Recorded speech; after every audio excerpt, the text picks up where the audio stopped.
how is this controversial? How is this partisan? The idea that we shouldn't have for one particular employee, this was great, came out that one particular employee had so much paper as a pallet, like a forklift pallet, a pallet of paper for one person. For one person. Now, the reality is that none of this ought to be controversial at all. There is actually a mine in Pennsylvania that houses every paper document for the retirement process in the government. Now, picture this.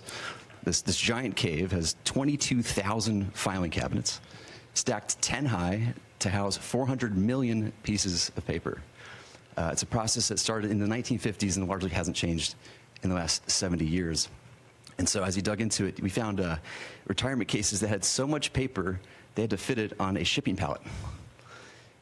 So the process takes many months, and we're going to make it just many days. Will it be digitized, or how? Absolutely. So this will be an online digital process that will take just a few days at most. And I really think, it's an injustice to civil servants who are subjected to these processes that are older than the age of half the people watching your show tonight.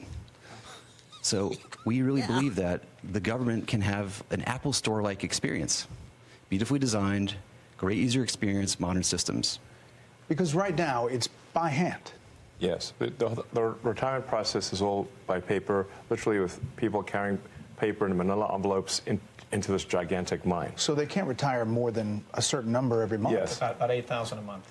That's how the reason we discovered it was we were saying, like, well, let's encourage voluntary retirement. They said, well, the most they could do is 8,000 a month.